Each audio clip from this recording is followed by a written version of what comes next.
பிரதமர் மோடி, தமிழக பாஜக தலைவர் அண்ணாமலை, அயலுறவு அமைச்சர் ஜெய்சங்கர் ஆகிய 3 பேருடைய நோக்கம் ஒரு குற்றச்சாட்டு அரசியல் தானே தவிர வேறு எதுவும் இல்லை என்பது தெளிவாகிறது. கச்சத்தீவு மீட்கப்பட வேண்டும். இல்லையில் கச்சத்தீவு கடற்பரப்பில் நமது மீனவர்கள் தொன்று தொட்டு வரலாற்று ரீதியாக அனுபவித்து வந்த மீன்பிடி உரிமை நிலைநிறுத்தப்பட வேண்டும் என்பதுதான். ஆக இதுதான் பிரச்சனை. ஆனால் மோடி என்ன செய்கிறார் என்றால், இந்த கச்சத்தீவை தூக்கி கொடுத்தது என்று இவர் சொல்லுகிறாரே, அதை உங்களுடைய அரசினுடைய அட்டர்னி ஜெனரல் ஆஃப் இந்தியா அவ்வாறு அதை சொல்லலையே. Katchatheevu was not seeded to Lanka என்றுதானே சொல்லுகிறார். 6184 தமிழக மீனவர்கள் கைது செய்யப்பட்டு சிறையில் அடைக்கப்பட்டிருக்கிறார்கள். பிறகு வந்தார்கள். அவருடைய 1175 படகுகள் பறிமுதல் செய்யப்பட்டு விட்டன என்று மட்டும் கூறி நிறுத்திக் கொள்கின்றனர். ஆனால் என்றைக்கு இந்த ஒப்பந்தம் கையெழுத்தானதோ அதிலிருந்து வாஜ்பாய் இருந்த அந்த காலகட்டத்திலும் பிரதமராக இருந்த காலகட்டம் உட்பட 840 மீனவர்கள் இலங்கையினுடைய கடற்படையால் சுட்டுக் கொல்லப்பட்டிருக்கிறார்களே, அதை ஏன் ஜெய்சங்கர் குறிப்பிடவில்லை? அவ்வாறு சுட்டுக் கொல்லப்பட்டதை இந்திய ஒன்றிய அரசு ஏன் கண்டிக்கவில்லை அல்லது தடுத்து நிறுத்தவில்லை?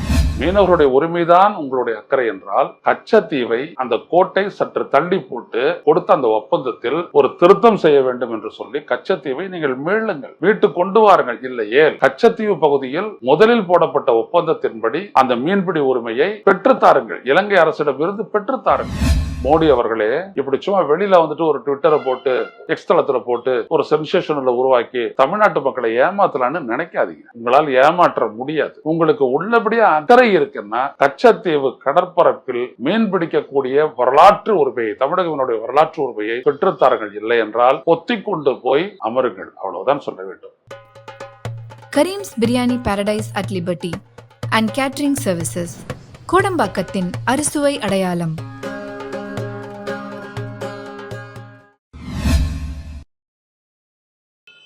வணக்கம் தொடர்களே.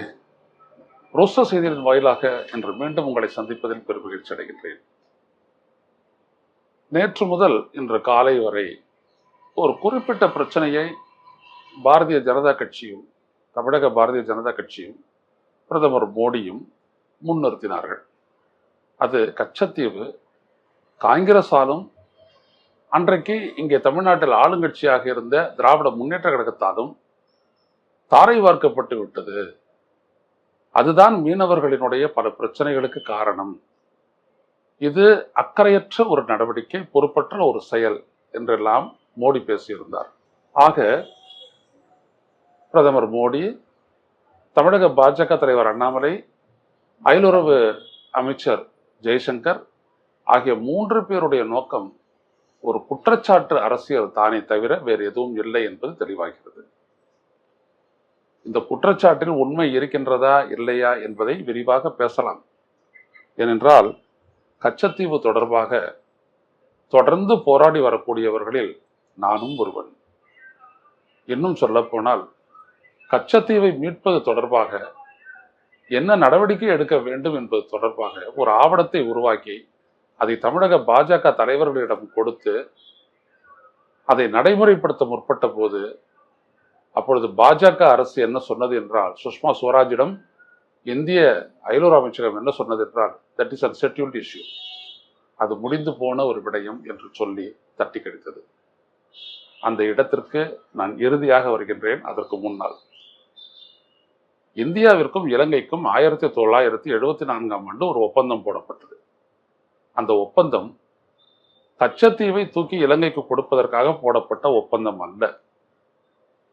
இந்தியாவிற்கும் இலங்கைக்கும் இடையிலான பாக் நீரிணை பகுதியில் இரு நாடுகளுக்கும் இடையே சர்வதேச கடல் எல்லை ஒப்பந்தத்தை வரைந்திட ஒரு ஒப்பந்தம் உருவாக்கப்படுகிறது. International maritime boundary line, drawing of international maritime boundary between the island of Sri Lanka and India in the Palk Bay என்று சொல்வார்கள். அதில் அவர்கள் 5 இடங்களை புள்ளிகள் வைத்து, ஈக்விடிஸ்டன்ட், மீடியன் என்று சொல்வார்கள், இந்த தமிழ்நாட்டினுடைய கடற்கரைக்கும் இலங்கையினுடைய கடற்கரைக்கும் இடையே உள்ள அந்த தூரத்தை வைத்து அதுக்கு மையமாக புள்ளி வைத்து 5 புள்ளிகளை வைத்து அந்த 5 புள்ளிகளையும் இணைத்து அதன் மூலம் ஒரு கோடை போட்டோம். அதுதான் சர்வதேச எல்லைக்கோடு, இரு நாடுகளுக்கும் இடையிலான கடற்பகுதியினுடைய சர்வதேச எல்லைக்கோடு என்று சொல்லிவிட்டு அவ்வாறு போடும்போது கச்சத்தீவு இலங்கை பகுதிக்கு போய்விட்டது, எனவே இலங்கை அரசுக்கு அது சொந்தமாகிவிட்டது என்று சொன்னார்கள். இங்கே நாம் கவனிக்க வேண்டிய ஒரு விடயம் என்னவென்றால், இது தொடர்பாக இந்த கச்சத்தீவை கொடுத்ததோ அல்லது கச்சத்தீவை கொடுத்தது தொடர்பாக அந்த பக்கம் போனது தொடர்பான அந்த ஒப்பந்தத்தை தமிழ்நாடு அரசு அதிகாரப்பூர்வமாக எதிர்த்தது. தமிழ்நாடு சட்டப்பேரவை ஒரு தீர்மானத்தை போட்டு நிறைவேற்றி இந்திய ஒன்றிய அரசுக்கு அனுப்பி வைத்தது. அது மட்டுமல்ல, இந்திய நாடாளுமன்றத்தில் 1974ஆம் ஆண்டு ஜூலை மாதம் 23ஆம் தேதி ஒரு விரிவான விவாதம் நடந்திருக்கிறது.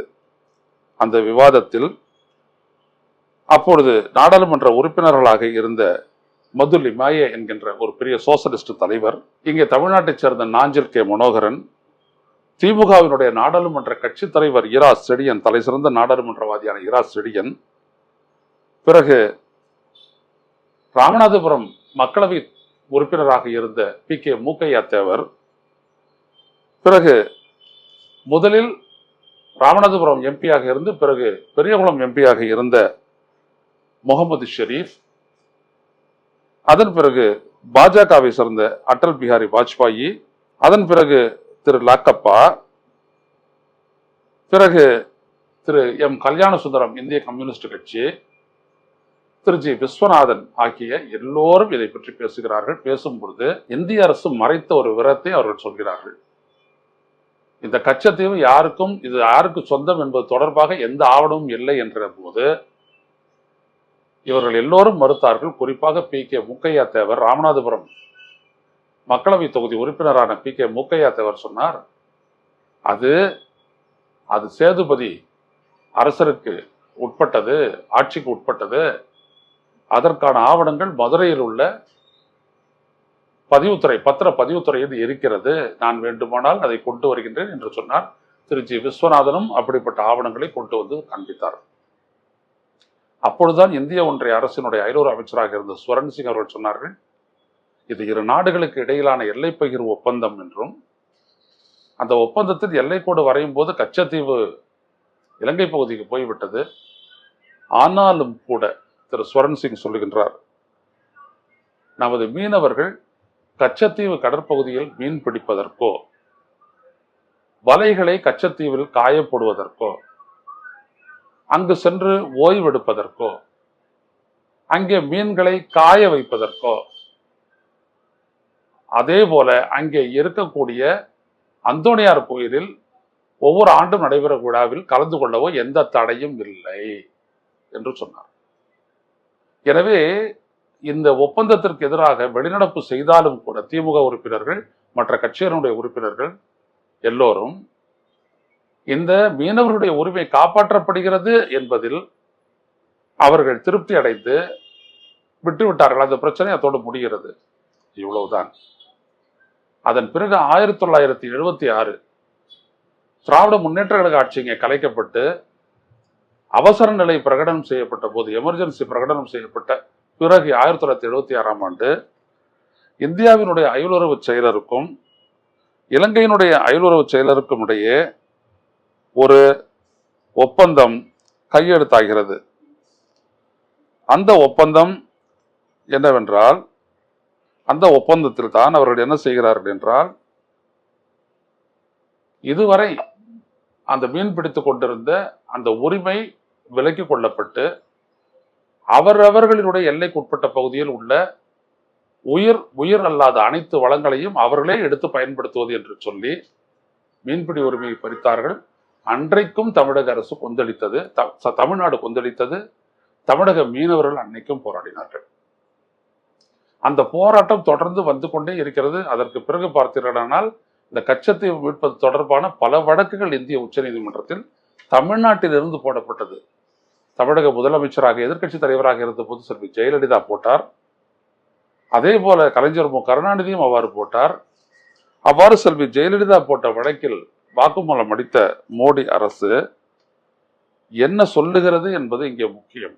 ஏனென்றால் அயலுறவு அமைச்சர் சொன்னதுக்காக சொல்லுகின்றேன். Katchatheevu was not seeded to Sri Lanka. Katchatheevu இலங்கைக்கு அளிக்கப்படவில்லை. இரு நாடுகளுக்கும் இடையிலான எல்லை பகிர்வு, கடல் எல்லை பகிர்வு தீர்மானிக்கப்பட்டதில் அவர்கள் பக்கம் அது போய்விட்டது என்றுதான் அவர் சொல்லுகின்றார். சென்டர் டெல்ஸ் கோர்ட் என்று சொல்லி அந்த பத்திரிகையில் வந்த செய்தி இது. நாங்கள் எல்லாம் இதனை எதிர்த்து தொடர்ந்து போராடி வருகின்றோம். தொடரும் மீனவர் துயரம் கருத்தரங்கம் 19/8/2017 சனிக்கிழமை சந்திரசேகர் திருமண மண்டபம் மேற்கு மாம்பலத்தில். இதில் பார்த்தீர்களானால் நானும் ஒரு முக்கிய பேச்சாளனாக கலந்து கொண்டு இந்த கருத்தரங்கத்தில் பேசுகிறேன். தோழர் டி ராஜா எம்பி இந்திய கம்யூனிஸ்ட் கட்சி, சுப உதயகுமாரன் பச்சை தமிழர் கட்சி, எழுத்தாளர் ஜோ டி குரூஸ் அவர் ஒரு மீனவர் அதனால் அவர், தோழர் தியாகு பொதுச் செயலாளர் தமிழ் தேச விடுதலை இலக்கம், ஐயநாதன் பொதுச் செயலாளர் தமிழர் தேசிய முன்னணி, பேராசிரியர் ராமு மணிவண்ணன் அரசியல் துறை தலைவர் சென்னை பல்கலைக்கழகம், GR அப்பாராஜ், இயக்குனர் கௌதவன், தமிமுன் அன்சாரி என்று பலரும் இதில் கலந்து கொண்டு நாங்கள் பேசுகிறோம். அப்பொழுதெல்லாம் நாங்கள் சொன்னது, கச்சத்தீவு மீட்கப்பட வேண்டும், இல்லையில் கச்சத்தீவு கடற்பரப்பில் நமது மீனவர்கள் தொன்று தொட்டு வரலாற்று ரீதியாக அனுபவித்து வந்த மீன்பிடி உரிமை நிலைநிறுத்தப்பட வேண்டும் என்பதுதான். ஆக இதுதான் பிரச்சனை.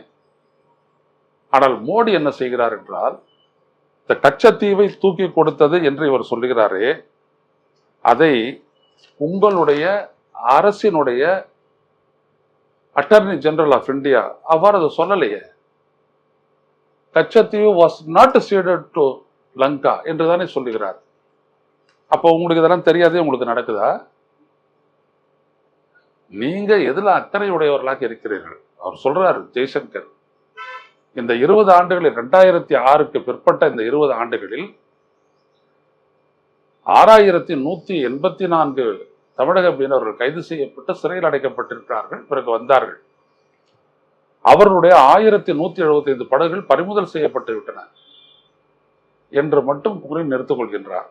ஆனால் என்றைக்கு இந்த ஒப்பந்தம் கையெழுத்தானதோ அதிலிருந்து வாஜ்பாய் இருந்த அந்த காலகட்டத்திலும் பிரதமராக இருந்த காலகட்டம் உட்பட 840 மீனவர்கள் இலங்கையினுடைய கடற்படையால் சுட்டுக் கொல்லப்பட்டிருக்கிறார்களே, அதை ஏன் ஜெயசங்கர் குறிப்பிடவில்லை? அவ்வாறு சுட்டுக் கொல்லப்பட்டதை இந்திய ஒன்றிய அரசு ஏன் கண்டிக்கவில்லை அல்லது தடுத்து நிறுத்தவில்லை? இப்பொழுதும் கூட நமது மீனவர்கள் எல்லை தாண்டி மீன் பிடித்தார்கள் என்று சொல்லி கைது செய்து சிறையில் அடைக்கிறார்களே, அதற்கு சர்வதேச சட்டத்தின்படி இடம் இருக்கிறதா? இதுதான் கேள்வி. UN convention on law on C என்கின்ற அந்த சட்டம், ஐநா பிரகடனம், சர்வதேச கடல் சட்டம் என்பதில் மீனவர்கள் எல்லை தாண்டி மீன் பிடித்த போது அவர்களை எச்சரித்து திருப்பி அனுப்ப வேண்டும், கைது செய்யக்கூடாது, சிறையில் அடைக்கக்கூடாது, வலைகளை பறிக்கக்கூடாது, மீன்களை பறிமுதல் செய்யக்கூடாது, அவர்கள் மீன்பிடித்தல் தவிர வேறு ஏதாவது செய்தால் மட்டுமே விசாரிக்கலாம் என்று இருக்கும்போது அதை ஏன் இலங்கை அரசு கடைபிடிக்கவில்லை? அதை ஏன் இந்திய அரசு கண்டுகொள்ளவில்லை? இதுதான் நமது கேள்வி. அது மன்மோகன் சிங் அரசாக இருக்கட்டும், வாஜ்பாய் அரசாக இருக்கட்டும், மோடி அரசாக இருக்கட்டும், நீங்கள் ஏன் இதை கண்டுகொள்ளவில்லை என்பதற்கு இந்தியாவினுடைய அயலுறவு அமைச்சர் பதில் சொல்ல வேண்டும். நீங்க சும்மா ஒரு கதையை மட்டும் சொல்லிட்டு வரலாறு இதுதான் சொல்லிட்டு ஏமாத்திட்டு போயிட முடியாது. இன்னொன்னு, அங்க கடலில் தாமரை மலரும் என்று சொல்லி 2014 மோடி ஆட்சி பொறுப்புக்கு வருவதற்கு முன்னால் அன்றைக்கு பாஜகவினுடைய நாடாளுமன்ற கட்சி தலைவராக இருந்த, எதிர்கட்சி தலைவராக இருந்த சுஷ்மா ஸ்வராஜ் இங்கே ராமேஸ்வரத்தில் ஒரு மாநாட்டை நடத்தினார். அதன் பிறகு கடலில் தாமரை மலரும். அப்பொழுது அவர் சொன்னார், பாஜக ஆட்சிக்கு வந்தால் கச்சத்தீவை மீட்போம், மீனவர்களுடைய உரிமையை மீட்போம் என்று சொன்னார். அதன் அடிப்படையில் மோடி பிரதமராக பதவியேற்ற பிறகு, சுஷ்மா ஸ்வராஜ் மூத்த அமைச்சர், அவர் அயலூர் அமைச்சராக பொறுப்பேற்ற பிறகு நானும் பாஜகவினுடைய முக்கிய தலைவராக இருக்கக்கூடிய ராஜா அவர்களும் இணைந்து ஒரு ஆவணத்தை உருவாக்கினோம். 34 பக்கங்கள் கொண்ட அந்த ஆவணத்தில் எவ்வாறு இந்திய ஒன்றிய அரசு இந்த கச்சத்தீவை இலங்கைக்கு இந்த ஒப்பந்தத்தின் மூலம் தள்ளிவிட்டது என்பதனை ஒரு ஆதாரத்தோடு சொன்னோம். அந்த ஆதாரம் இதுதான்.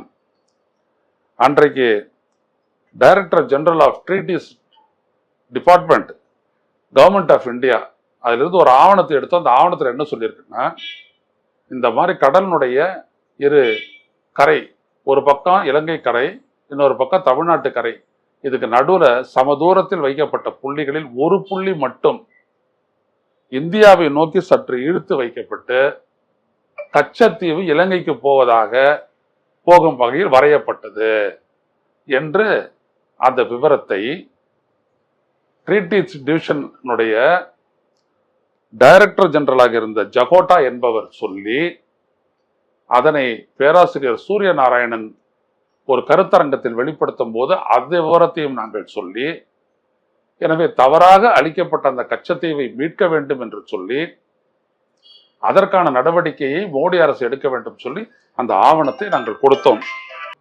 இந்த ஆவணத்தை 34 பக்க ஆவணத்தை எடுத்துக்கொண்டு திரு H. ராஜா அவர்கள் இன்றைக்கு கன்னியாகுமரி மக்களவை தொகுதி வேட்பாளராக இருக்கக்கூடிய திரு அண்ணன் பொன் ராதாகிருஷ்ணன், இன்றைக்கு ஆளுநராக இருக்கக்கூடிய திரு இல கணேசன், தமிழிசை சவுந்தரராஜன் போன்ற 5 பேர் அங்கே சென்று டெல்லிக்கு சென்று சுஷ்மாவை சந்தித்து அந்த ஆவணத்தை கொடுத்து நடவடிக்கை எடுக்க வேண்டும் என்று சொல்ல, அந்த ஆவணங்களை எல்லாம் பார்த்த சுஷ்மா ஸ்வராஜ் அவர்கள் தாராளமாக நம்ம செய்யலாம், எல்லாம் போதுமான அளவு கரெக்டா இருக்குன்னு சொல்லிட்டு நீங்க ஒரு நாள் இங்கேயே இருங்க, நம்ம முடிச்சிடலான்னு சொன்னாங்க.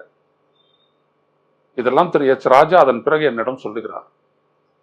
பிறகு மறுநாள் வந்த சுஷ்மா ஸ்வராஜ் என்ன சொல்லுகின்றாருன்னா, அதை வந்துட்டு என்னோட அமைச்சகம் மினிஸ்ட்ரி அவங்க என்ன சொல்லிட்டாங்கன்னா, that is a settled issue, we cannot reopen it அப்படின்றாங்க. அது முடிஞ்சு போன விடயம், அதை மறுபடியும் திறக்க முடியாது என்று சொன்னார்கள் என்று சொல்லி எங்களை திருப்பி அனுப்பிவிட்டார்கள் என்று சொல்லுகிறார். இதை ராஜா என்னிடம் சொல்லும் போது நான் திருப்பி கேட்கிறேன், அப்படின்னா என்ன அர்த்தம், உங்களை விட யார் இந்த சக்தினி, எனக்கு ஒன்றும் தெரியலை அப்படின்னாரு. தலையில் அடிச்சுக்கிட்டு போனாரு. இது என்னன்னு புரிய மாட்டேங்குது. நான் நேஷனல் செக்ரட்டரி ஆஃப் பிஜேபி, அவங்க அமைச்சர், அவங்கள தாண்டி இதில் யார் முடிவெடுக்கிறாங்க, எப்படி இது செட்டில் சொல்லி தெரியல அப்படின்னு சொல்லிட்டு அவர் போனார். இதை செய்தது மோடி அரசு. நான் என்ன கேட்கின்றேன் என்றால், உங்களுடைய அக்கறை அரசியல் அல்ல, இல்ல மீனவர்களுடைய உரிமை இல்லையா? மீனவர்களுடைய உரிமைதான் உங்களுடைய அக்கறை என்றால், கச்சத்தீவை அந்த கோட்டை சற்று தள்ளி போட்டு கொடுத்த அந்த ஒப்பந்தத்தில் ஒரு திருத்தம் செய்ய வேண்டும் என்று சொல்லி கச்சத்தீவை நீங்கள் மீளுங்கள், மீட்டு கொண்டு வாருங்கள். இல்லையேல் கச்சத்தீவு பகுதியில் முதலில் போடப்பட்ட ஒப்பந்தத்தின்படி அந்த மீன்பிடி உரிமையை பெற்றுத்தாருங்கள், இலங்கை அரசிடமிருந்து பெற்றுத்தாருங்கள். இதை 2 செய்யாம வெறும் தேர்தலுக்காக கலைஞர் தூக்கி கொடுத்துட்டாரு, காங்கிரஸ் இதுவும் சேர்ந்து செஞ்சாங்க அப்படின்னு சொல்லிட்டு நேருவின் மீதும் இந்திரா காந்தியின் மீதும் கலைஞர் கருணாநிதியின் மீதும் அவதூறு செய்வதற்காக நீங்கள் பயன்படுத்துவீர்களானால் இதனை கண்டு ஏமாறுவதற்கு தமிழ்நாட்டு மக்கள் தயாராக இல்லை, மீனவர்களும் ஏமாற மாட்டார்கள். எங்களுக்கு எல்லா விவரமும் தெரியும். நாங்க பாருங்க, ஒரு புத்தகமே இது தொடர்பாக நாங்க போட்டிருக்கோம், கச்சத்தீவு தான்ட்டு. இதை எழுதிய முனைவர் சே ராசு ஒரு தொல்லியல் நிபுணர்.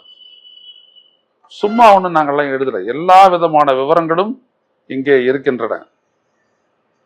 எனவே நீங்கள் மோடி அவர்களே இப்படி சும்மா வெளியில வந்துட்டு ஒரு ட்விட்டரை போட்டு எக்ஸ் தளத்துல போட்டு ஒரு சென்சேஷன்ல உருவாக்கி தமிழ்நாட்டு மக்களை ஏமாத்தலான்னு நினைக்காதீங்க. உங்களால் ஏமாற்ற முடியாது.